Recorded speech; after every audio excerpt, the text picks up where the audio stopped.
அதற்கு அடுத்தது அல் குஸ்ல், குளிப்பு கடமையை பற்றிய சட்டங்களை அல்லாஹ்வுடைய நபி ஸல்லல்லாஹு அலைஹி வஸல்லம் நம்ம கற்றுக் கொடுத்துருக்காங்க. அப்போ இதனுடைய சுருக்கமான சட்டம், குளிப்பு கடமையாகக்கூடிய முதல்ல காரணங்களை தெரிந்து கொள்ளணும். முதல் காரணம், ஒருவருடைய உடம்பிலிருந்து அல் மணி, விந்து வெளியேறுதல். அது ஆணுக்காக இருக்கலாம், பெண்ணுக்காக இருக்கலாம். அவருடைய பிறப்புறுப்பிலிருந்து அல் மணி வெளியேறிவிட்டால், அதாவது விந்து வெளியேறிவிட்டால் அவர்கள் கட்டாயம் குளிக்க வேண்டும்.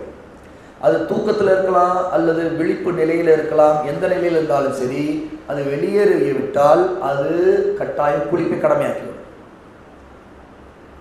சரி, இது வெளியேறுவதை ஒருவர் எப்படி உறுதி செய்வது?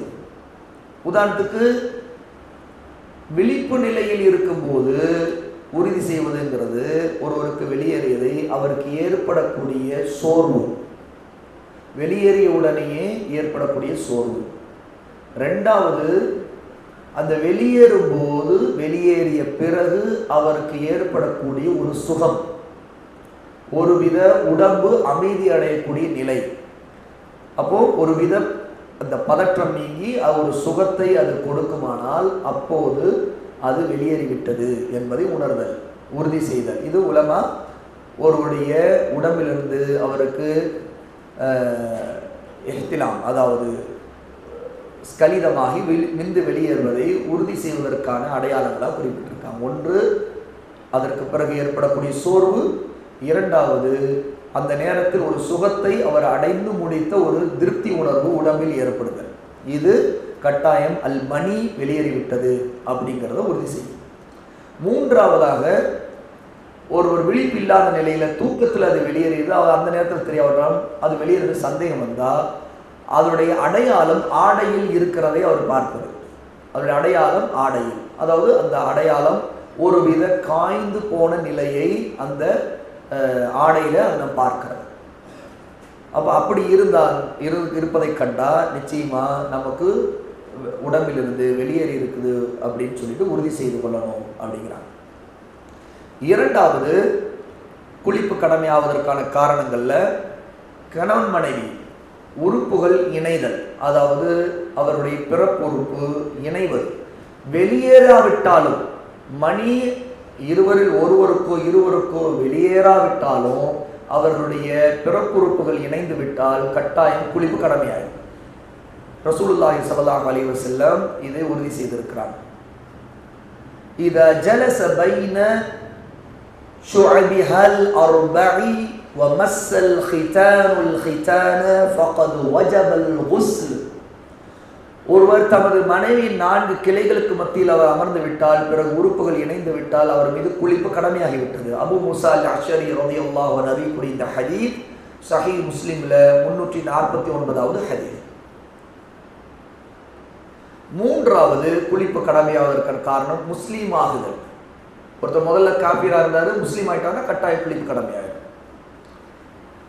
அப்போ அவர் ஒரு தடவையாவது அந்த குஸ்ல குளிப்பு கடமையை நிறைவேற்ற வேண்டும், ஒரு முஸ்லீமான உடனேயே. நான்காவது, ஒருத்தர் மரணித்தல், அதனால ஜனாசாவை குளிப்பாட்டுவோம்.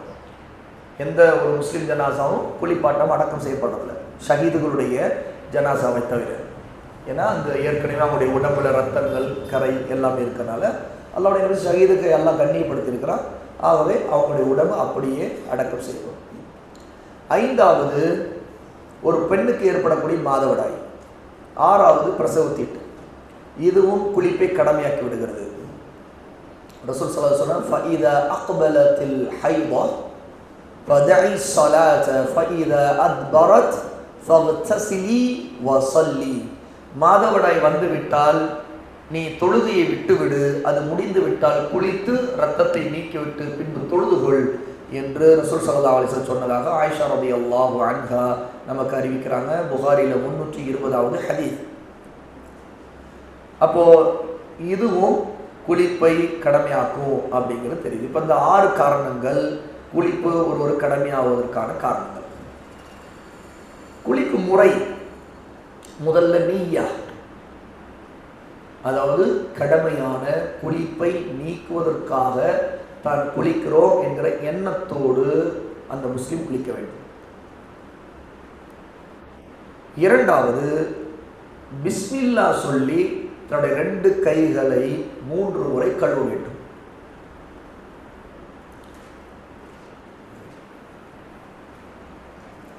மூன்றாவது,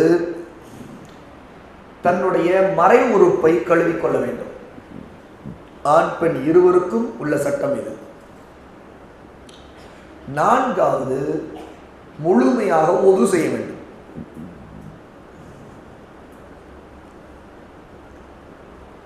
ஐந்தாவது, தமது 2 கைகளிலும் தண்ணீரை அள்ளி தலையில் ஊற்ற வேண்டும். அப்போ தலைக்கு கோத வேண்டும். முடியின் வேர்க்கால்களில் தண்ணீர் படுவதை உறுதி செய்யும். ஆறாவது, முழுமையாக தண்ணீரை ஊற்றி கழுவணும். கைகளை கொண்டு உடலை தேய்க்கணும். தண்ணீர் உடம்பில் எல்லா பகுதியிலும் நனைவதை உறுதி செய்யணும். அப்போ உடல் முழுதும் தண்ணீர் படும் விதமாக குளிக்கணும். இதுதான் அடிப்படை. அப்போ இந்த முறையில் ஒருவர் குளிப்பை நிறைவு செய்கிறார் என்றால் அவர்தான் கடமையான குளிப்பை குஸ்லை நிறைவு செய்தவராக ஆவார்.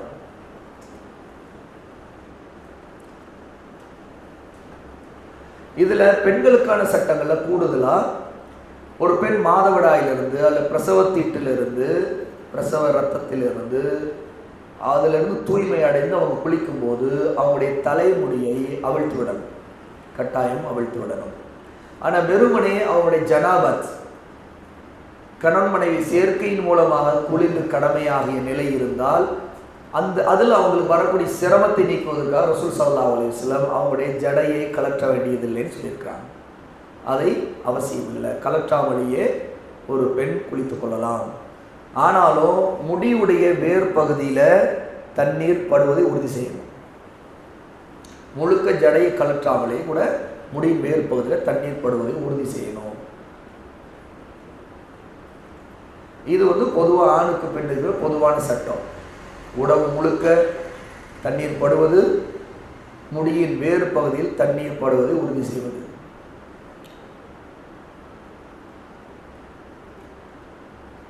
அதே நேரத்தில் கூடுதலான விஷயங்கள், குளித்தாலும் தண்ணீரை விரயமாக்கக்கூடாது.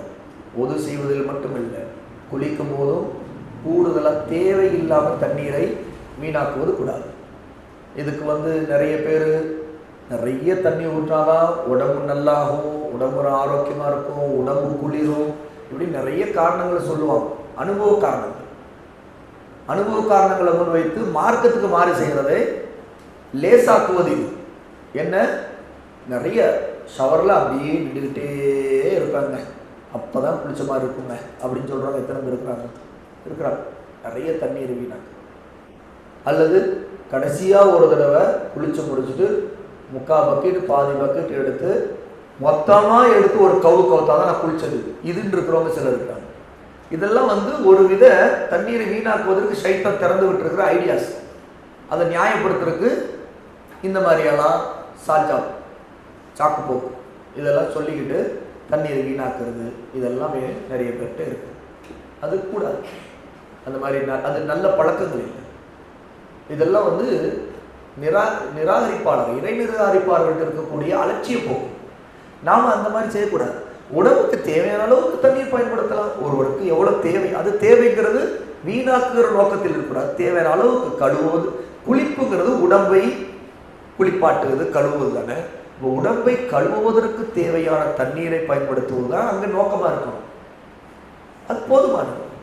அதுக்கு தேவையான தண்ணி. ஒருத்தர் ஒல்லியாக இருக்கிறவருக்கு ஒரு அளவுக்கு தேவை இருக்கும், குண்டாக இருக்கிறவங்களுக்கு ஒரு அளவுக்கு தண்ணீர் தேவைப்படும், சின்ன பிள்ளைக்கு ஒரு அளவுக்கு இருக்கும், கொஞ்சம் பெரியவங்களுக்கு ஒரு அளவு. அது அந்த தேவைக்கேற்ற மாதிரி.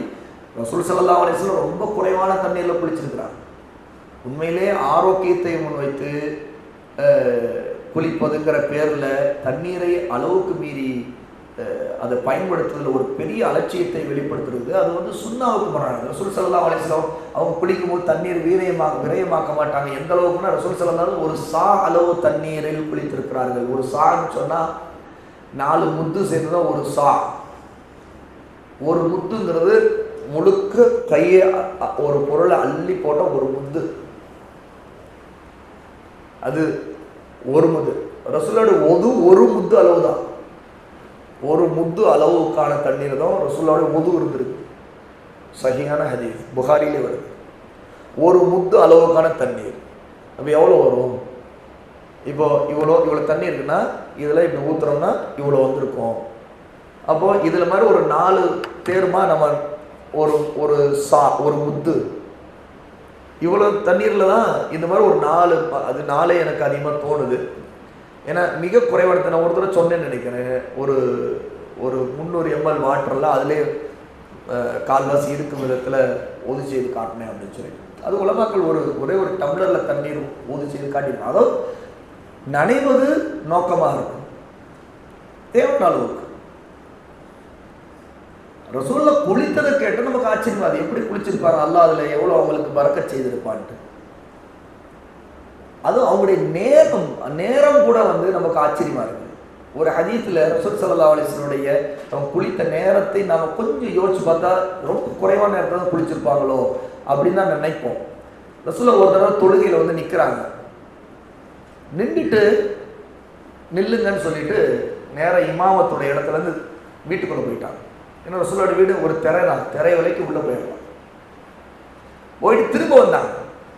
திரும்ப வரும்போது தலையெல்லாம் நனைஞ்சு தண்ணீர் இருக்குது. தொழுகை முடிச்சுட்டாங்க.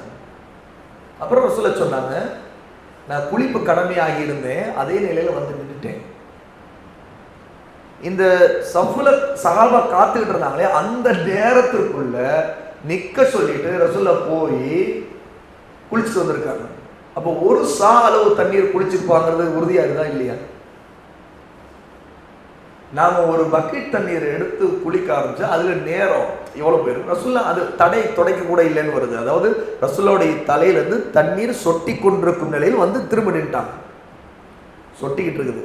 குளிப்பு கடமையான தண்ணீர் ஊற்றி இருக்கிறாங்க, உடம்புக்கு ஊற்றிப்பாங்க. ஏன்னா நிச்சயமா உஸ்லில் உடம்பு முழுக்க நினைவது கடமை இல்லையா?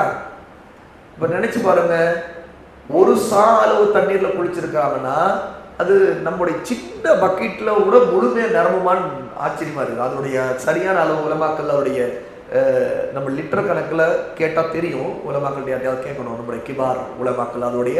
ஏன்னா இந்த சா முத்து இதெல்லாம் அரபுகிட்ட இருந்த ஒரு மரைக்கால் அளவு போல. இன்னைக்கு மரைக்கால், அரை மரைக்கால், கால் மரைக்கால், ஒரு மரைக்கால் சொல்லுவோம். அந்த மாதிரி சில மரைக்கால் அளவு. அது கைகளில் சொல்லும்போது சொல்லுவாங்க, ஒரு முத்துனா 2 கைகள் நிரம்ப ஒரு அரிசியோ கோதுமையோ அள்ளுறது. கோதுமை அந்த காலத்தில் வச்சு ஃபித்ரா கொடுக்குறாங்கன்னா முழுக்க ஒரு முத்துங்கிறது 2 கை நிரம்ப இருக்கும். அதுதான் ஒரு முத்து. இந்த மாதிரி 4 தடவை கை நிறைய அள்ளி போட்டோன்னா ஒரு சா. தண்ணீருடைய அளவு இங்க ஹதீஸ்ல எப்படி ஒரு சஹாபா அறிவிக்க ரசூலுல்லாஹ் ஒது செய்த ஒரு சா அளவு, ஒரு முத்து அளவு தண்ணீரில் ஒது செய்வார். ஒரு முத்து அளவு. இதுல பெரிய ஆச்சரியம் கேட்டா, ரசூலுல்லாஹ் அந்த தண்ணீர் அளவுல ஒது செய்யறதுல அதுல விரல்கள் இருந்து சொட்டுகிற அந்த நீர் அது கீழே விழாம யார் அள்ளிக்குவாங்க தெரியுமா? அந்த ஹதீஸ் கேள்விப்பட்டிருக்கீங்களா? சஹாபாக்கள்.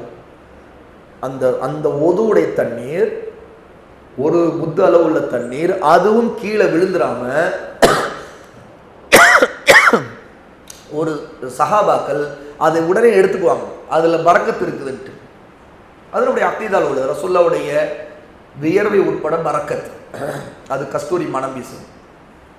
அவனுடைய எச்சில் உட்பட பரக்கத்து.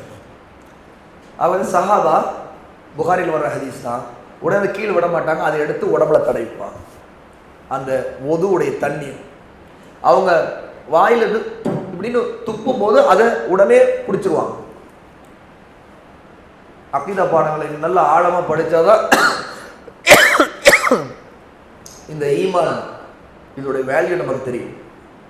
வெறும் நம்முடைய அக்குல் புத்தியை கொண்டு மட்டுமே பார்த்தா என்ன இது மனிதனுடைய புத்தி என்ன சொல்லுது? என்ன ஒருத்தர் துப்புறாரு, அதை போய் எல்லாரும் அல்றாங்களா அப்படின்னு. அது நமக்கு தான் உண்மையில நம்மளுது வேணா அந்த மாதிரி இருக்கும். ரசூலுல்லாஹ்வுக்கு அன்பியாக்களுக்கு அல்லாஹ்வுத்தாலா அப்படி ஆகலாம். அன்பியாவுடைய உடம்பே மறக்கா. அதாவது அவங்க மௌத்தான பிறகு கூட அவங்க உடம்பு அழுகாது, அது கரையான் பிடிக்காது, புழு வைக்காது. நம்முடைய உடம்பு என்ன? கபர்ல. அன்பியாக்களுடைய எந்த உடம்பும் அழுகாது, அது கரையான் பிடிக்காது, அது அடக்கம் பண்ணப்பட்ட அதே நிலையில் இருக்கும். 1000 வருஷம் ஆனால் 2000 வருஷம் ஆனால். அல்லாஹ் அன்பியாக்களுடைய உடம்பை பாதுகாக்கிறார். அது கைபான விஷயம், நமக்கு தெரியாம கூட போயிருக்கலாம். சஹாபாக்கள் சில நேரத்தில் ரசூலுல்லாஹ் காலத்தில் பனி இஸ்ராயேல்ல ஒரு நபியுடைய உடம்பை எடுத்து அது திரும்ப அடக்கம் செய்யப்பட்டுச்சு. புகாரில் வரக்கூடிய ஹதீஸ் ஆதாரங்கள் இருக்கு. அப்ப ரசூலுல்லாஹி ஸல்லல்லாஹு அலைஹி வஸல்லம் ஒது செய்யும் போது அவங்க துப்பக்கூடிய தண்ணீரை கூட சஹாபா பிடித்து, அதைத்தான் உருவாங்கிற குறைஷிகளுடைய மிக முக்கியமான ஒரு ஆள். அவர் வந்து ஹுதைபியா உடன்படிக்கைக்காக அவரைத்தான் இல்லை உருவா வந்து அறிவிக்கிறாரு. ஹுதைபியாவில் நடந்ததை அவர் அறிவிக்கிறார் உருவா. அப்போ அதை பார்த்ததை அவர் பின்னாடி அறிவிக்கிறார். வந்தது ஒரே பேச்சுவார்த்தைக்கு வந்து சுகைல், ஆனால் உருவா அதை பார்த்துட்டு சொல்லுவார், குறைஷிகள்கிட்ட போய் சொல்லுவார், நான் ரோம பாரசீக மன்னர்களுடைய சபைக்கெல்லாம் போயிருக்கேன், ஆனால் அந்த ராஜாக்களுக்கு கூட இப்படி ஒரு மரியாதை இருக்காது. முகமதுடைய தோழர்கள் அவரை எவ்வளவு கண்ணியப்படுத்துறாங்க, எவ்வளவு மெச்சுறாங்க, எவ்வளவு அவர் மேல உயிரே வச்சிருக்காங்கன்னு என்னால் கண்ணால் பார்த்தா எனக்கு ஆச்சரியமா இருக்குது அப்படிம்பாரு. ஏன்னா அப்ப அவரே சொல்வார், இதை என்ன அவர் வந்து கை உது செய்தா அந்த தண்ணீர் ஒரு சொட்டு கீழே விடாம பிடிச்சிடுறாங்க, என்ன அவர் துப்பினா அது அப்படி பிடிச்சி உடம்புல தடவிக்கிறாங்க அப்படின்னு போய் குறைஷிகள்கிட்ட சொல்லுவார். குறைஷிகள் நகைச்சு போய் பார்த்துட்டு இருப்பாங்க. இல்ம படிங்க, இல்ம தேடுங்க. அப்போ ரசூலுல்லாஹி ஸல்லல்லாஹு அலைஹி வஸல்லம் அந்த வெறும் ஒரு முத்து அளவுக்கான தண்ணீர்லையே ஒது செய்திருக்கிறாங்க. ஒரு சா அளவு 4 முத்துகள் அளவான தண்ணீர்ல தான் குளிச்சிருக்கிறாங்க. தொழுகை நிறுத்தி வச்சுட்டு நில்லுங்கன்னு சொல்லிட்டு போய் டக்குன்னு திரும்ப குளிச்சுட்டு வராங்க. நனைஞ்சிட்டு இருக்குது, உடம்புல தலையிலேருந்து தண்ணீர் சொட்டிக்கிட்டு இருக்குது, இமாமத் செய்கிறாங்க. நம்ம எவ்வளோ குறுகிய நேரத்தில் குளிச்சிருப்பாங்க, அப்படி பல விஷயம் இருக்கு. ஆகவே தண்ணீரை விரயமாக்குவதை நாம் நிறுத்த வேண்டும். அதே மாதிரி மறைவில் குளிக்கிறது, அதாவது ஔரத்தை வெளிப்படுத்தாம். ஒருவர் நிர்வாணமாக குளிப்பது மார்க்கத்தில் தடை இல்லை. ஒருவர் அவர் அறைக்குள் யாரும் பார்க்காத நிலையில் அவர் குளிக்க வேண்டிய தேவை வந்தால் நிர்வாணமாக குளிப்பது மார்க்கத்தில் அனுமதிக்கப்பட்டது. ஆனாலும் சில உலமா அது மார்க்கத்தில் அனுமதிக்கப்பட்டது. சில இடத்தில் அதில் சிறந்தது அவர் அனுமதி உண்டே தவிர அவர் தன்னுடைய ஔரத்தை மறைத்திருக்கும் நிலையில் கட்டாயமாக மறைக்க வேண்டியது மறைத்து கொண்டு குளிப்பது சிறந்ததுன்னு சொல்லியிருக்கிறாங்க.